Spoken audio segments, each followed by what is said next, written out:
want to miss this tour of New York City. It's the best that money can buy, and it'll only cost you one thin dime. That's right, folks. Get ready to see all of New York City as we travel through the entire decade of the 1910s. That's what I said, 1910 to 1919. For only 2 nickels, 10 pennies, just 1/10 of a dollar. We'll go uptown to the Polo Grounds, downtown to Greenwich Village. We'll go to the west side to Times Square, to the east side to Fifth Avenue. We'll even go all the way out to Coney Island. Now, who will be first in line for this once-in-a-lifetime opportunity?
The idea for Lawrence Park started in 1857 and took almost 15 years to complete.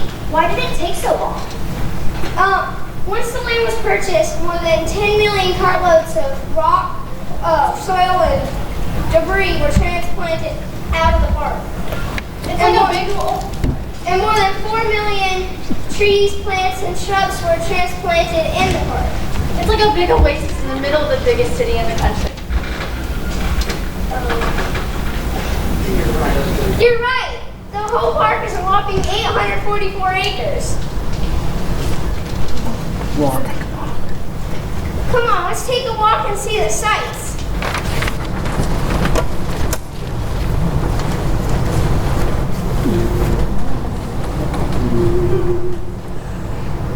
How can a guy find a girl today?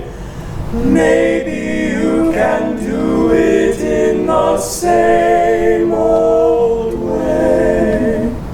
While strolling through the park one day, in the merry month of May, I was taken by surprise by a pair of roguish eyes.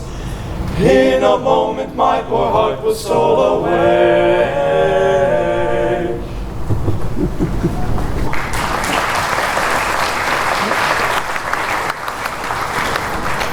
On your right is Central Park Zoo.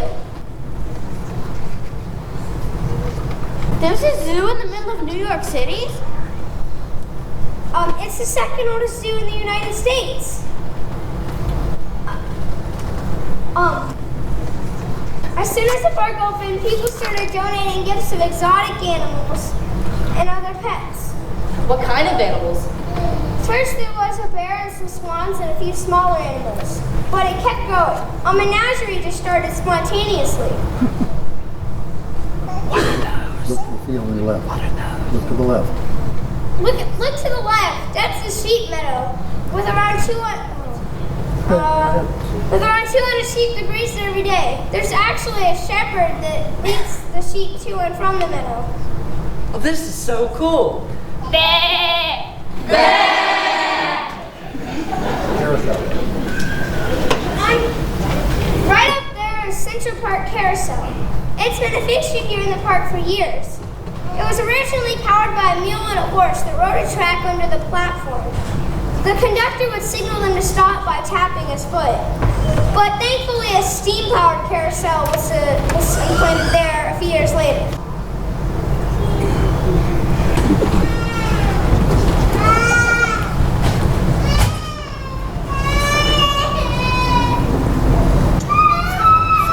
A smile was all she gave to me. Of course it made me happy as could be. I immediately raised my hat, and finally she remarked, "Oh, I never shall forget that lovely afternoon. I met her at the fountain in the park, in the park. I met her at the fountain, in the park, in the park."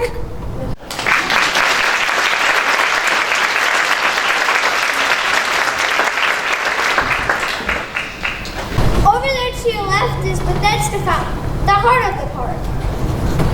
From here you can watch couples rowing out on the lake. That looks like so much fun. Can we go rowing on the lake? What? You see that building right up there? That's the boathouse, where you can rent your own boat for only 10 cents an hour. But we have to keep moving on our tour because right up there is the band shell. And you're all in for a rare treat today. Appearing in Central Park is the world-famous band conductor and composer, John Philip Sousa. I'm so glad you're here in Central Park today to hear our concert. Are you really John Philip Sousa, the March King? None other. Mr. Sousa, how did you get your start as a band conductor and composer? By the time I was 7 years old, I started taking music lessons. By the time I was 13, I wanted to run away and join a circus band. But you see, my father was a trombonist in the Marine band. So to keep me home, he enlisted me as an apprentice musician in the Marine Corps. Were you sorry you didn't join the circus?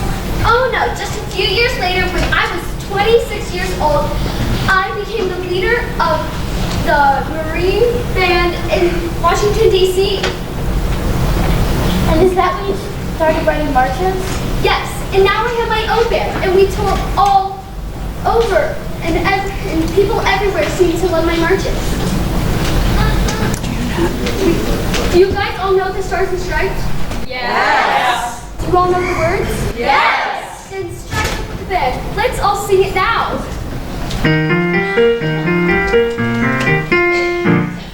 Hurrah for the flag of the free. May it wave as our standard forever. The gem of the land and the sea. The banner of the right.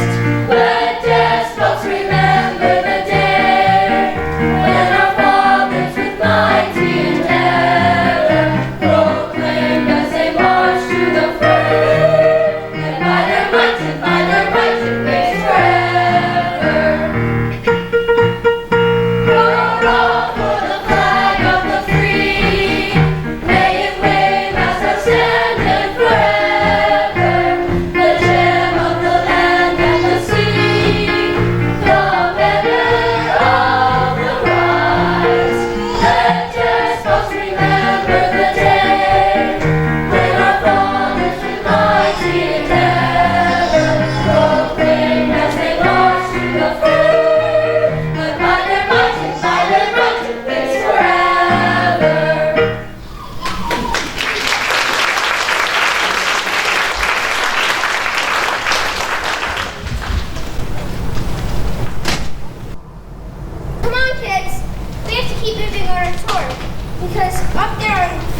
hear they're having a big march today.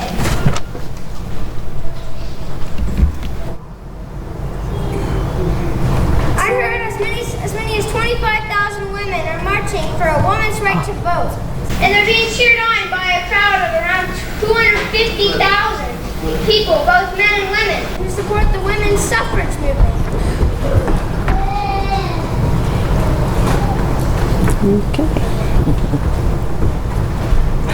Go. Votes for women. Votes for women! Now's the time! Votes for women! Now's the time! I wanted to march in New York's first suffrage parade, but my mother wouldn't let me. The next year, in 1913, I wanted to march, but my husband asked me not to. This fall, I decided it was up to me to take a stand for democracy. So today, this glorious afternoon, I quickly slipped into place. As the band began to play, I began to count time. My heart was thumping louder than the band, but by the time we had gone 2 blocks, I was holding my head high and marching along. You know, all my girlhood, my mother had repeated that a lady should never allow herself to be conspicuous. So, to march on 5th Avenue, I had to directly ignore all of my early training. But I was wrong about it being conspicuous. When it stood along 25,000 other women, nothing could seem more natural. You're a part of a great stream flowing in the same direction toward the same goal. What do we say? Votes for women! Now's the time! Votes for women! Now's the time! That's right, my friends. We will have what we want. No longer will we be treated as second-class citizens. My name is Alice Paul, and I am proud to be the leader of the National Women's Party. I was born across the Hudson in New Jersey, where I learned all about women's suffrage from my mother, a member of the National American Women's Suffrage Association. I have been arrested 7 times and imprisoned 3 times just for demanding equal rights for women. My last time in prison, I was put in solitary confinement and treated so harshly that I decided to go on hunger strike. As a result, I was moved to a psychiatric ward and force-fed raw eggs. Yet, here I stand today, and I say to our president, President Woodrow Wilson, how long must women wait for liberty, for democracy, for a voice and their own government? What do we say, folks? Vote for women! Now's the time! Votes for women! Now's the time! Let the world know that we stand together, united and proud. There is a band of women, and you are band of war. From the darkness past, looking toward the morn. Their mothers labor waited through a night without a star. The morning shows the suffrage flag that bears the women's star. Hurrah, hurrah, for equal rights, hurrah. Hurrah for the suffrage flag that bears the women's star. Hurrah, hurrah, for equal rights, hurrah. Hurrah for the suffrage flag that bears the women's star.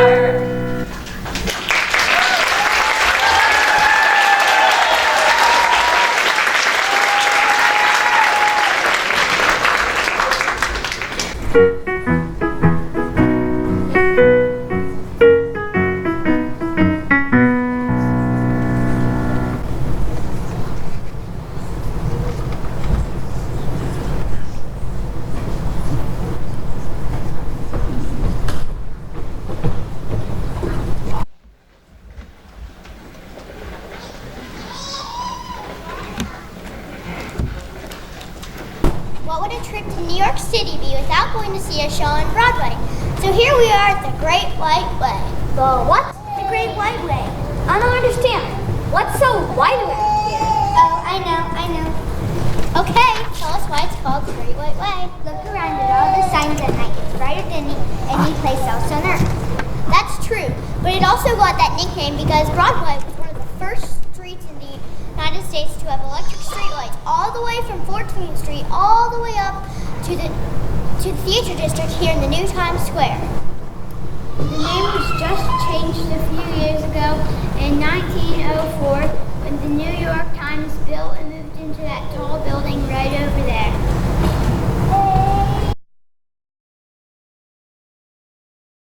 That was not always the theater district. Most theaters were located around 14th Street until the turn of the century. So look at all the theaters here now. So, what are we going to see? Oh, I'd love to go see the Ziegfeld Follies at the New Amsterdam Theater. I hear that the Follies are fantastic, elegant, elaborate sets, gorgeous costumes. Beautiful girls.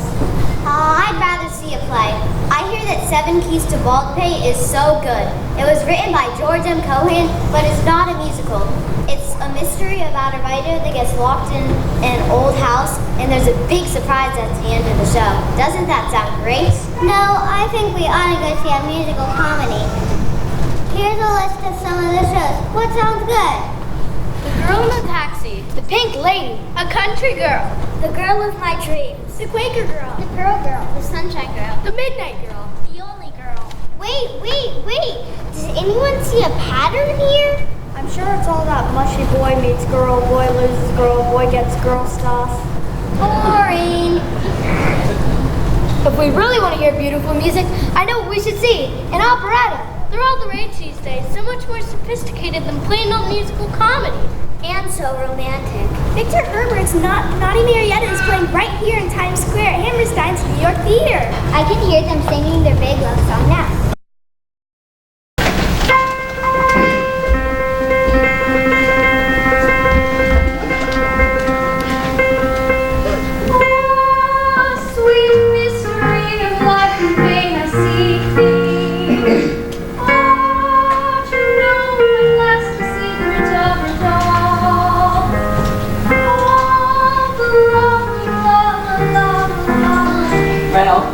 Can you not finish my melody? Finish it? You see, that is a dream melody. I hear it so many times when I go to sleep. It has been foretold me only he who shall fill my heart will have the power to sing the answer to it. Well, then why me? Oh, of course you cannot. Of course I could not expect. Oh, the longing, seeking, striving, waiting, yearning, the fondness, hopes, the joy and foolish tears that fall. For 'tis love and love alone the world is seeking, and 'tis love and love alone I'm waiting for. 'Tis the answer to my heart's desire calling, for it is love alone forevermore.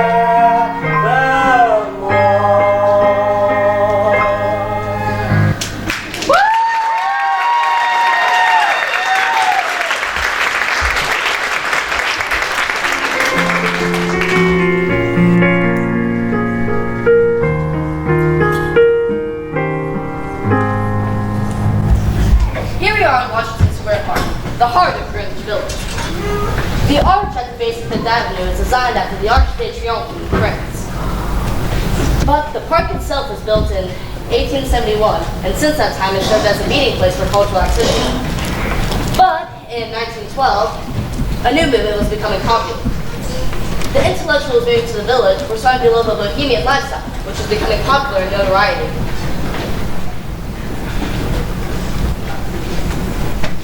Bohemian. What is that word? I don't think I've ever heard of it before. It simply means living an unconventional lifestyle. Artists, musicians, writers, philosophers, journalists, actors, all wanted the freedom that living in Bohemia could have. We're lucky today.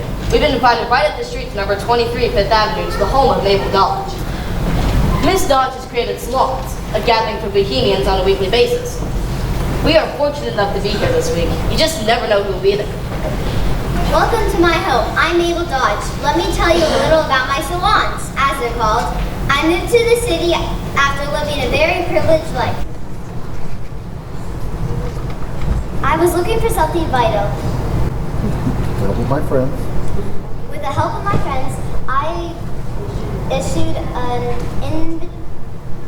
invitation to the Bohemian Society to join me in weekly evenings to share ideas. Please come in. No. It looks like you've been successful. It looks like you've been very successful. Oh yes, since then I have dedicated my life to revolutionary movements of the times, such as labor unions, expressionism in the arts, and the women's equality, and the new psychology. By getting these people together, I know we can increase understanding. Please come in and meet my guests. Max Eastman here. I'm the editor of America's leading socialist periodical, The Masses. We're always searching for true causes around here. These evenings sure stimulate ideas for our magazine.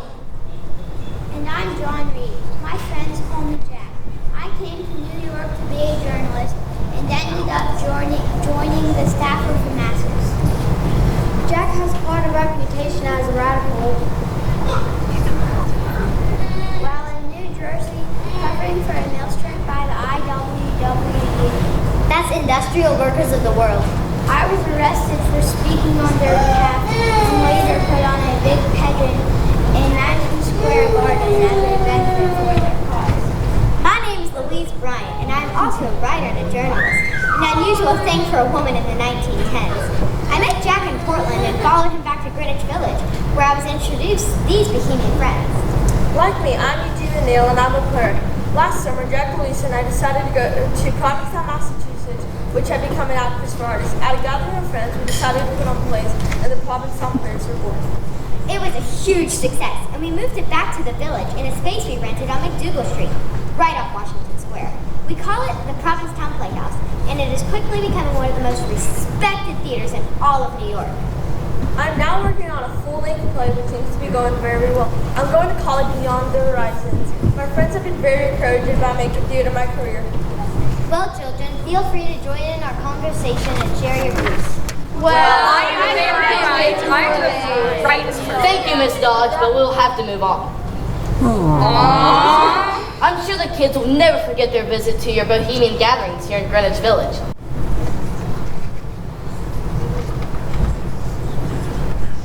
People here sure have a different way of looking at things. Oh yeah, they also embrace a new kind of music as well.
One of the hottest spots in all of New York is right here on 28th Street, between Broadway and Fifth Avenue. It's called Tin Pan Alley. This is where popular music is created and sold. Music publishers started moving here around 20 years ago. See that sign in the window over there? You Yes, it says in Whitmark and Sons. Right, they were the first to move uptown from Union Square. Show business was moving uptown, so the composers and publishers followed. Soon 28th Street was filled with all these business hawking their songs. This should be exciting.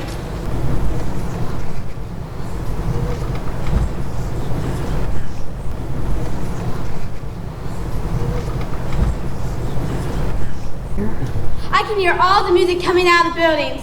You could have all those pianos playing at the same time. It sure is loud. I can't even tell one song from another. It's all kind of mushed together. Exactly. That's how the street got its name. A journalist by the name of Monroe Rosenfeld came here to do a story and said that it sounded like everybody was pounding on tin cans. It became the title of his article, and Tin Pan Alley was born. I love it. Oh look, it's one of Tin Pan Alley's most famous composers, Irving Berlin. Mr. Berlin, do you have a few minutes to talk to these kids? Of course, I always have time for potential customers. Oh, Mr. Berlin, everybody loves your songs, especially Alexander's Ragtime Band. My first big hit. The world's become ragtime crazy. Would you tell us how you got started writing hit songs? Sure, I'll tell you a bit about myself, but believe me, all my songs haven't been hits. When I was just 5 years old, and my mother and father and 7 brothers and sisters immigrated from Russia in 1893. And boy, were we poor. We lived in a small tenement apartment on the Lower East Side. I began to sing songs and sell newspapers on street corners, and well, by the time I was 14, I decided to strike out on my own. I landed a job as a singing waiter in a cafe in Chinatown. By this time, I had began to teach myself how to play the piano and wrote my first song, Marie from sunny Italy. I've never heard of it. Never heard of it? Well, I'll have you know I earned all 37 cents of royalty off that old song. But I didn't get discouraged. I eventually got hired right here on Tin Pan Alley. I'd write dozens of songs. Some would sell and some didn't. But I don't understand why Tin Pan Alley is so famous. This is where popular music is born. There's always a steady stream of musicians, vaudeville, Broadway, and songwriters and song pluggers coming and going. Song pluggers? Well, say you're a vaudeville performer and you need a new song. What do? You come here, of course, and all of those buildings are song pluggers who can't wait to demonstrate their next big potential hit to you. And once those publishers start selling sheet music, it can be very rewarding. Mr. Berlin, tell them about your piano. Well, I think I'll like to show you my new song. Alexander's Ragtime Band is so popular that it sold 1 million copies in just the first 3 months. Well, I just finished writing this and I think you'll enjoy it.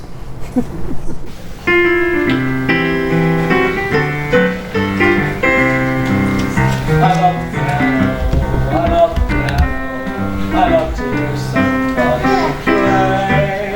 I bought a piano, a grand piano, it simply carries me away. I know a fine way to treat the Steinways. I love to run my fingers on the keys, the ivories, and wake the pedal. I love to meddle the music from Broadway. I'm so delighted if I'm invited to hear a long-haired genius play. So you can keep your fiddle and your bow can be I love to stop right beside an upright or high tone baby grand.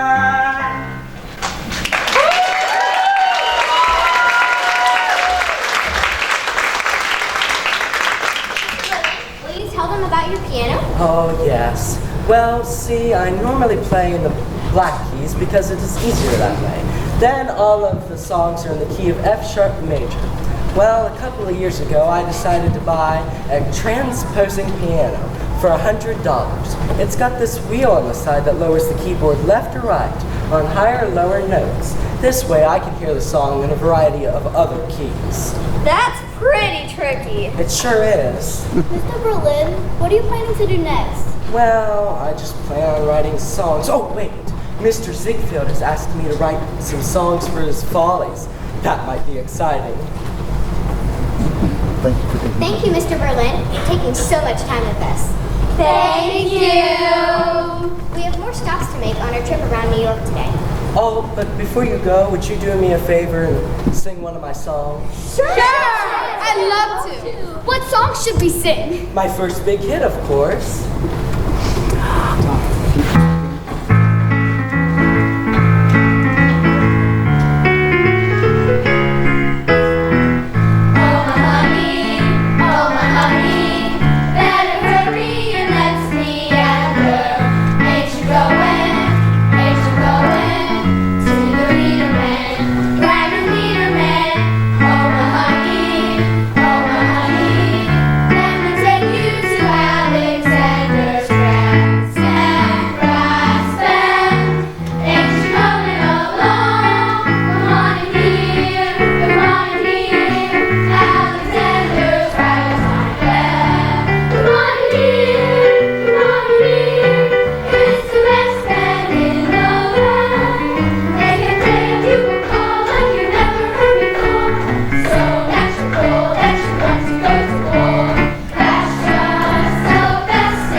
You bet. That is, unless you've got your own baseball game going in the lot down the corner. You should have seen my home run I hit last week. I hit the ball for a mile. You wouldn't have had a chance to do that if I had been the man pitching. My curveball is unhittable. There's no doubt about it. This country is crazy for baseball. That's why it's called America's pastime. And New York is luckier than most cities because it has 3 major baseball teams and 2 brand new ballparks. Let's go and take a look. Where are we headed? First, let's head uptown to Coogan's Bluff in Upper Manhattan. It's a new polo grounds where the New York Giants play. But the Giants have been playing at the polo grounds for years.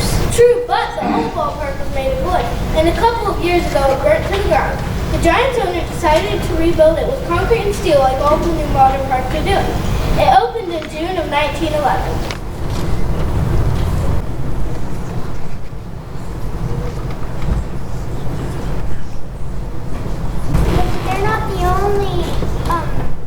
They're not the only playing there. The New York Highlanders have been. The New York Highlanders are not playing there until they can get their own ballpark. You mean the New York Yankees? They changed their name last year when they moved to the Polo Grounds. I hope the Yankees can get it together to build a new park.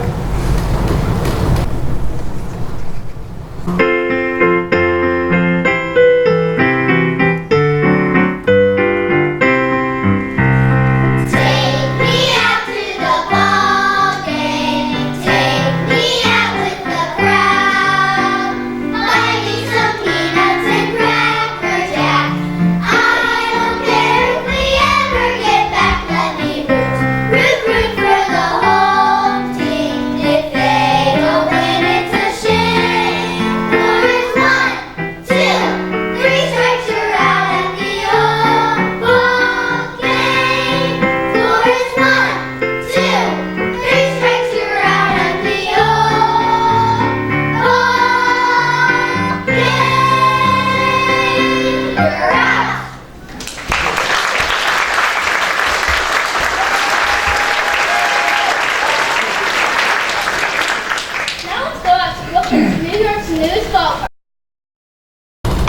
field, home of the Dodgers. That's right, we're going to see Charles Hercules Evans, the owner of the Dodgers for 30 years. No one believes in and loves the game of baseball more than he does. Mr. Evans, thank you for agreeing to meet with us on our tour. Are you kidding? There is nothing I love better than talking baseball, especially with such young kids. So, what do you think about your field? Mr.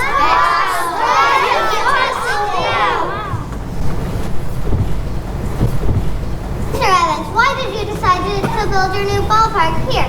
I mean, outside of Manhattan. I love Brooklyn, and I believe Brooklyn deserves a great baseball team and a great baseball field. That is why I started buying property around this area, Flatbush, around 4 years ago. It was an area they called Pigtown because it was a local dump occupied by squatters. One of the main reasons I chose this was because of the trolley lines. I know how important it is for fans to get their game, and there are 9 trolley lines running through here. That sure was smart. The ballpark cost $750,000 to make. I had to sell half of my ownership of my team to raise the funds for us, but it was worth every penny to me. I am so proud of my work. Mr. Evans has also come up with a lot of innovative ideas, which is another reason this ballpark is so popular. Like what, Mr. Evans? One of my first was Labor Day, where I reduced the entry fee for women. Why should only men be able to enjoy a baseball game? What else? Well, there was my idea of rain check. It was the part of the ticket that a customer could keep, and if it got rained out, they could turn that in to go to the game again. Everybody loves that. He also introduced having the players wear numbers so that it's easier for everyone to tell who the players are on the field, especially when you're playing out of town. Boy, you really are something, Mr. Evans. It's a real pleasure to meet you.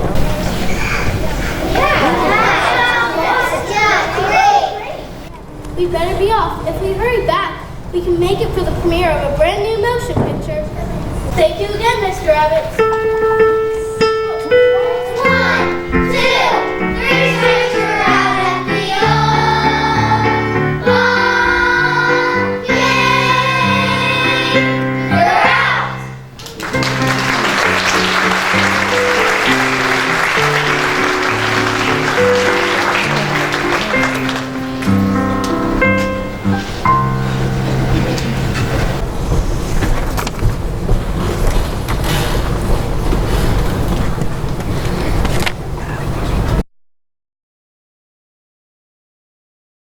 Here tonight at the Liberty Theater. What's going on?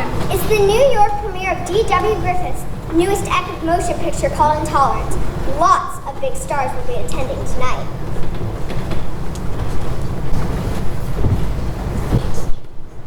This should be exciting. I want to get some autographs. Silent movies have become a big business in the past decade. We've come a long way from the 1 and 2 reel comedies that they cranked out when the flicker started out. Yeah, but I love those comedies. Me too. Charlie Chaplin. And the Keystone Cops. They're hilarious. Have you ever seen such a bunch of bumbling policemen in all your life? Always chasing after the bad guys on foot and running into each other. Or all of them jumping into their old Tin Lizzie auto and taking off in pursuit. Or dangling off the side of the car as it rounds the curve. Or barely missing a speeding train while it's trying to cross the tracks. But the movie showing tonight is very different. It runs over 3 hours and is the most expensive picture ever made. There's even a full orchestra from the Metropolitan Opera House playing the score live during each screening. Oh look, here comes someone on the red carpet. Good evening, ladies and gentlemen. I'm happy to see so many New Yorkers have turned out tonight in support of this momentous occasion. Coming in now, the director of tonight's film, D.W. Griffith. Mr. Griffith, tell us a little bit about what we are going to see tonight. I am very proud of this motion picture. We have taken 4 stories and woven them together to show the injustices of the world throughout the centuries. The film builds to an exciting climax as we cut back and forth from story to story to its breathtaking conclusion. There are over 50 actors playing major roles and 4,000 extras. It's filmed on a huge scale. Wait until you see the set for that one. That sounds sensational. Intolerance was filmed in the New Hollywood in Los Angeles. But you started out here in New York, didn't you? That's right. I started as an extra at Biograph Studios here in Manhattan, but I quickly learned how to be a director. In the winter of 1910, I took a production crew out to the West Coast to shoot a short film called In Old California, and it was the first motion picture to be shot in Hollywood. Do you prefer Hollywood now? The weather there is so much nicer than here on the East Coast. Days and days of sunshine with very little rain, so you can work outdoors all year round without having to have those costly electric lights. It's ideal. So as I've gone on to make feature films like the one we're seeing tonight, it was only natural that we film in Hollywood. You certainly have become one of the most respected directors working today. I hope you really like what you see tonight. Thank you, Mr. Griffith.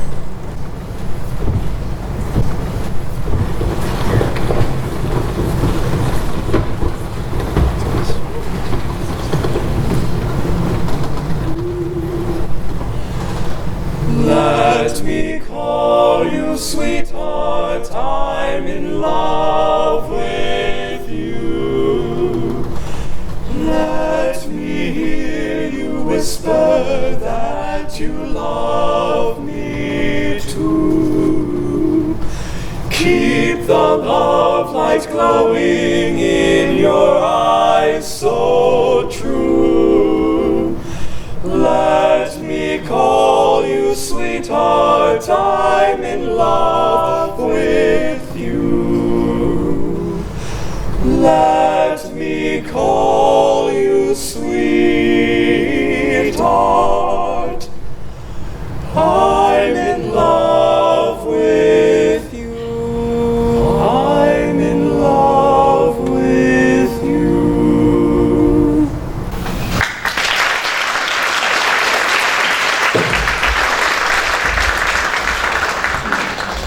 Oh look, here she is, America's sweetheart, Miss Mary Pickford. It's Mary Pickford. She's the biggest star in the movies. Did you see her in Tessa the Storm Country? Miss Pickford, it's a pleasure to see you here for tonight's big premiere. Oh, I wouldn't have missed this for the world. Mr. Griffith gave me my start in the movies at Biograph Studios right here in New York. Oh, I was 16 and I had been acting on stage when I auditioned for him. And I quickly realized that I love acting for the movies. We made one-reelers and I played bit parts as well as leading roles. Mothers, ingenues, scrubwomen, secretaries, and women of all nationalities. In 1909, I made 51 films, almost one a week.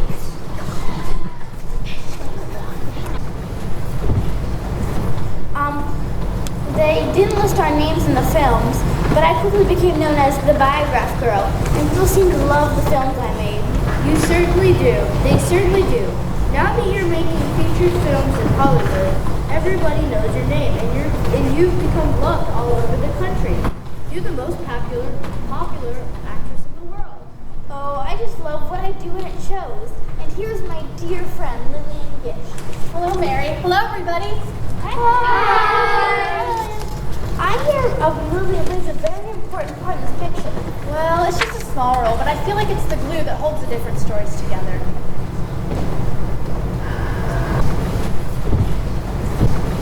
I represent internal motherhood in the passage of time. I love working with Mr. Griffith. You know, Mary introduced me and my sister Dorothy to him a few years ago, and I had been acting on stage since I was 10 years old. When I started acting in my first motion picture, I knew I'd found what I was meant to do. And when you act on stage, it's all about your voice and projection of dialogue with emotion. But on film, there is no dialogue, so you have to show your emotion through your actions and facial expressions. And Mr. Griffith knows how to get the emotion out of you. The man is a genius, and I plan to work with him as many times as he'll let me. I agree with Lillian. I feel like I've done most of my best work with Mr. Griffith, and I can't wait to see this tremendous work of art on screen tonight. Thank you so much for taking so much time with us. Enjoy Intolerance tonight. Unfortunately, the show is sold out, so we can't see the premiere. That's okay. I'm sure it's a great motion picture, but sounds kind of depressing. Yeah, Intolerance sounds pretty grim. I'd rather see a comedy. I know. Let's go see the Keystone Cop.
favorite getaway. Look at that beach. Look at all those people. On a warm day like today, I heard that almost 1 million people travel out here to escape the city heat. You can rent a bathing costume and take a plunge and forget about your troubles. I love taking the subway all the way out there. I hear that's crowded ride. What I want is the Coney mustard and sauerkraut. Then let's take a stroll on the boardwalk and head down to Nathan's new concession stand. They only cost a nickel with all the trimmings. You can't beat that. Oh look, it's Luna Park. The amusement park costs $1 million. And you can see why. But each ride costs extra. And you can see why. There are over 1,000 red and white painted spires, minarets, and domes. And at night, they all light up with over 250,000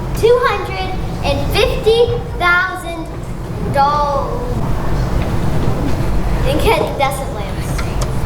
Admission to the park is only a dime, but each ride costs extra.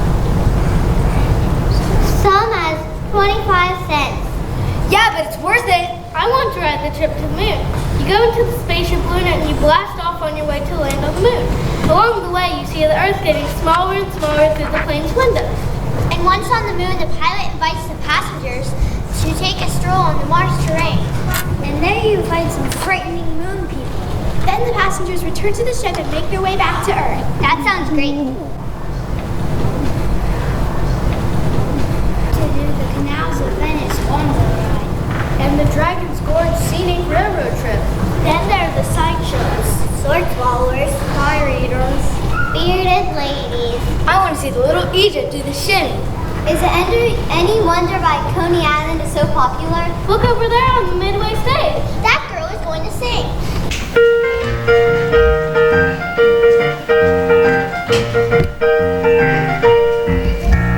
Billy McCoy was a musical boy on the cruiser Alabama. He was there on a piano like a fish down in the sea. Oh, when he rocked off some harmony, every night along the ocean we would get that braggy notion, start that sink, the creative motion, love and me. No one could sleep way out there in the deep when Billy cut loose out at sea. Each fish out of work begins to twist and stir. The ship starts to dip and does a corkscrew turn to see that smoke so black seen from that old smokestack. It's floating right to heaven and it won't come back. Now here and there you'll see a stool and a chair, a slipping on the cabin shelf. I don't care. And then the hammock starts to swing. The bell begins to ring, and while we're sitting at that piano, they're on the Alabama playing the Oceana Roll.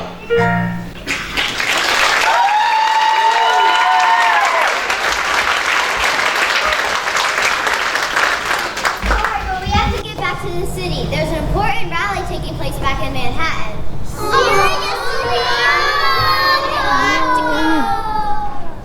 Oh, you won't be disappointed. I hear we're going to meet George M. Cohan.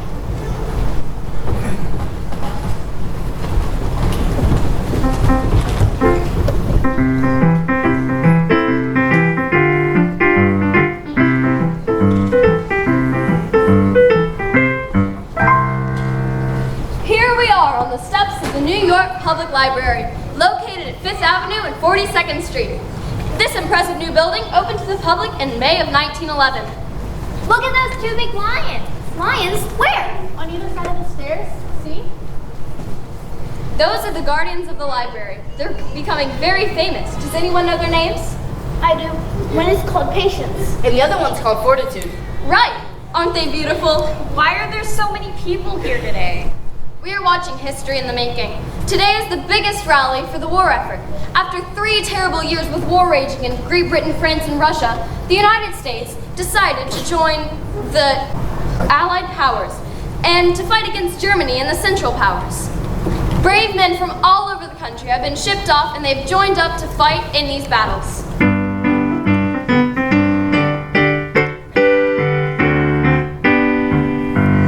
Pack up your troubles and your old kit bag and smile, smile, smile. While you listen first, let your bag smile, boys, that's the style. What's the use of worrying? It's never worth the while. So pack up your troubles and your old kit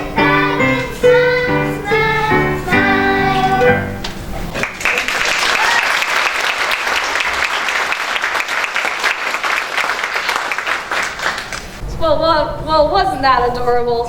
You know, many celebrities have joined up and have tried to sell Liberty bonds. Many people have just tried to buy these bonds. And the government has set up a second set of bonds to help make people engage in these war efforts. Oh, look, it's Douglas Fairbanks. Isn't he dreamy? He's got to be the most handsome movie star ever. I can't wait to see his new movie. It's called A Modern Musketeer. Good afternoon, everybody. I'm here today to get you to buy bonds and help America. Now that our brave boys are off fighting in France, we all need to show our support. The German Emperor Kaiser Wilhelm has said that Germany can't be defeated even with the help of the United States. Well, you know what I say to Kaiser Wilhelm? I said, when you buy Liberty bonds, we can knock out the Kaiser and bring an end to the fighting in Europe. So what do you say? We buy Liberty bonds! We buy Liberty bonds! That's the spirit. Join me right over there and buy a bunch of bonds. Oh, I'd like to welcome one of the most beloved Broadway stars in all of history, George and Cohan.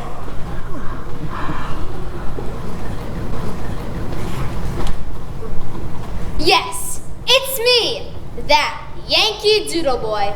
My family and I got started out in Vaudeville.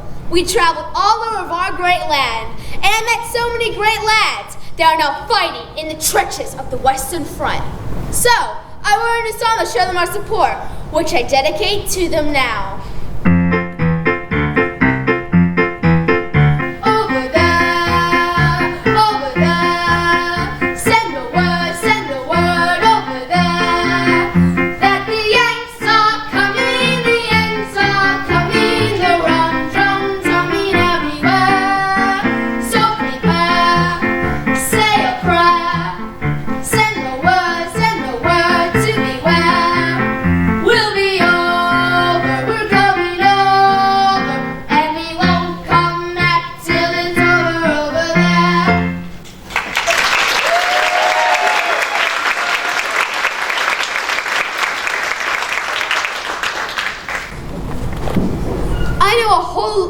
People are doing a whole lot for the war effort. Thousands of Americans have already planted their own victory gardens. You have listened to President Wilson as he asked you to ration food and knit sweaters for our doughboys to keep them warm in the frigid battlefields this coming winter. And you kids have been a big help too. The Boy Scouts are protecting roads and railway lines. And the Girl Guides, well, they're making bandages and other medical supplies for the wounded. But I'm here today to ask you to help in a different way. I'm here to ask you to join the millions of patriotic Americans all over this country to buy Liberty bonds. These bonds will help us win the conflict in Europe. You are buying money that will buy planes and equipment badly needed for the war effort, for our army, to make them stronger and come home faster. I know they are longing to come back to their loved ones, so we give them all our heartfelt thanks and appreciation. We all like to see them marching home right now through the heart of New York City.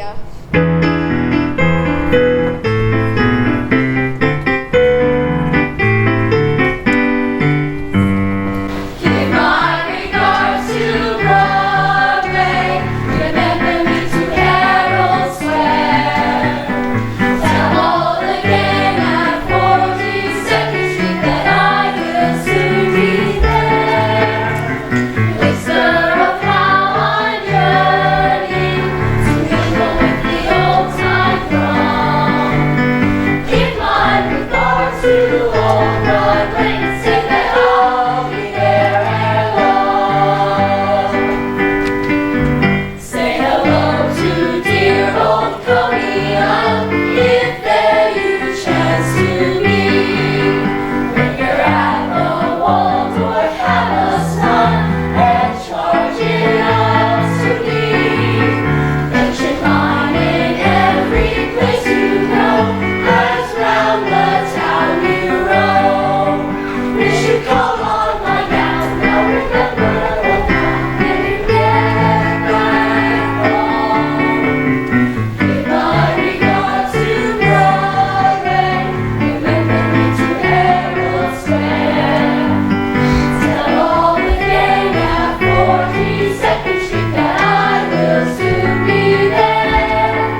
Broadway's newest theater, the Magnificent Palace. It's the premiere of Keith Allaby in the Vaudeville circuit.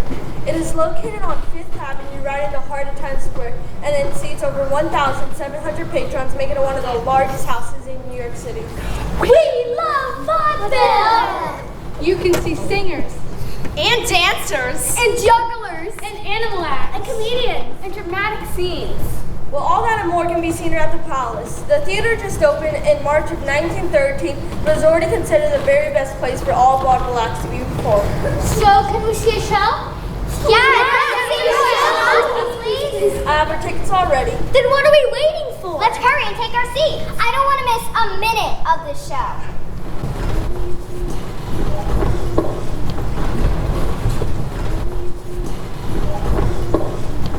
Welcome to the beautiful new Palace Theater. Our headliner tonight and your host, a man all America loves, Will Rogers. Howdy, folks. Yes, my name is Will Rogers. Now, in case some of you don't know who I am, let me tell you a little bit about myself.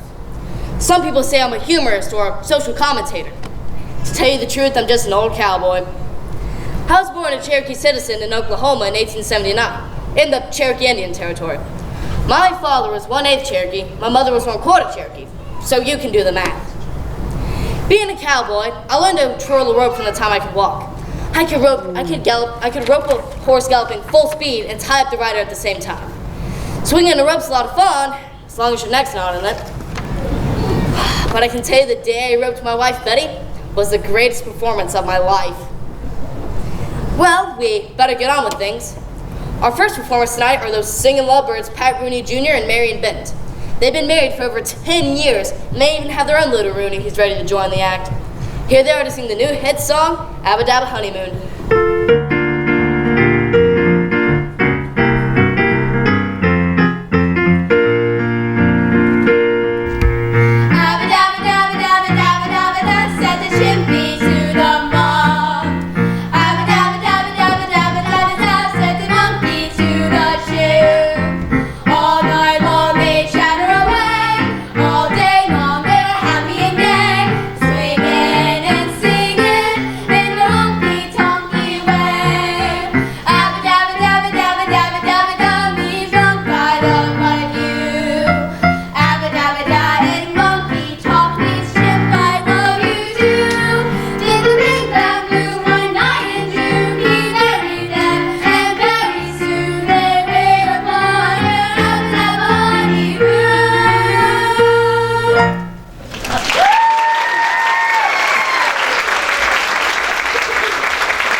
Can you believe that Florence Ziegfeld actually asked me to be in his Follies?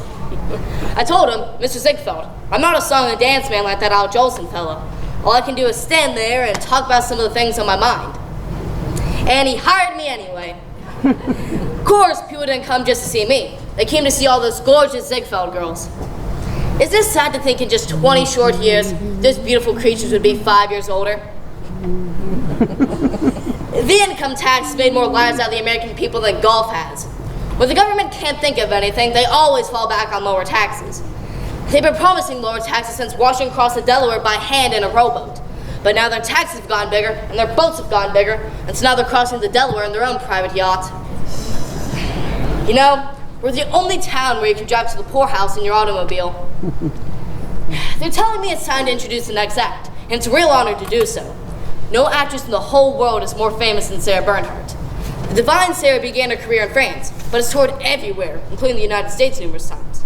Now, the Palace Theater is indeed fortunate to have Miss Bernhardt act in her first New York vaudeville performance, playing the title role in the universally acclaimed portrayal of William Shakespeare's Hamlet.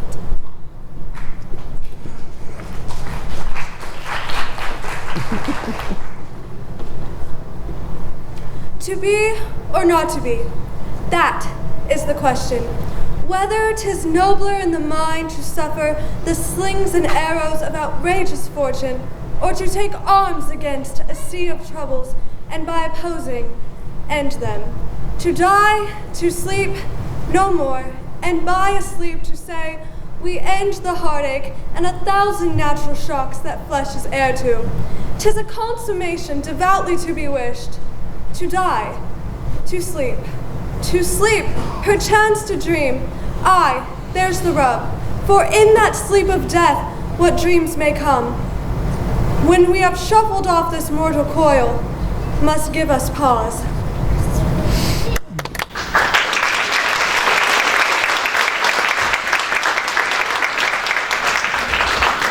Bravo to the incomparable Sarah Bernhardt. That Hamlet fellow seemed to get mixed up in all sorts of deception and political shenanigans. Kind of reminds me of our own government. Now, I'm not a member of an organized political party. I'm a Democrat. I've never wanted to run for president. The fact that I'm a comedian would hurt my chances beyond all questionable doubt. You want to laugh with your politicians, not with them.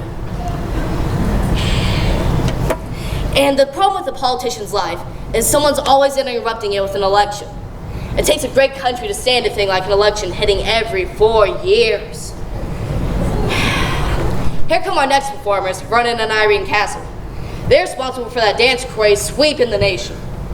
They popularized the foxtrot, invented the castle walk, and they love that ragtime. They were a huge hit here on Broadway in Irving Berlin's review, Watch Your Step. And here they are to sing the hit song from that show, Play a Simple Melody.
And now, here in America, the whole country loves ragtime.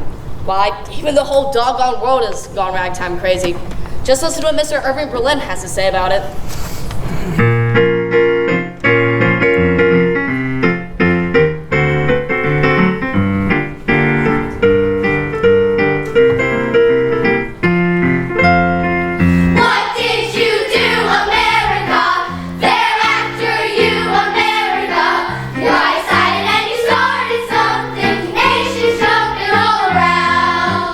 You got a lot to answer for.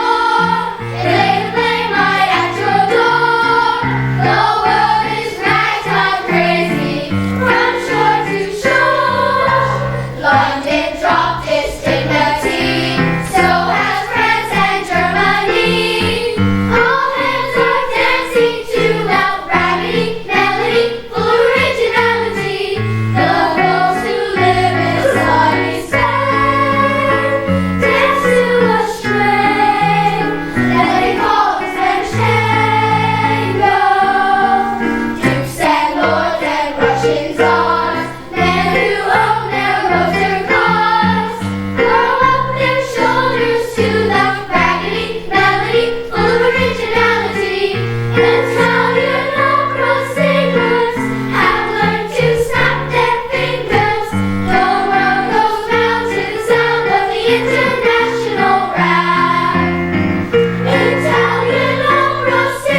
papers. The things with my jokes are, you can take them or leave them. They don't hurt anybody. But every time Congress makes a joke, it's a law. And every time they make a law, it's a joke. So let's be honest with ourselves and not take ourselves too seriously. And let's never condemn the other fella for what we ourselves are doing every day in a different way. Well, that's about all I got for tonight, folks. Don't forget to write your congressman. Even if you can't read, write to him. You know, I've joked about every prominent man of my time, but I've never met a man I didn't like. So sit tight for a big slam bang finale.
Miracles never cease.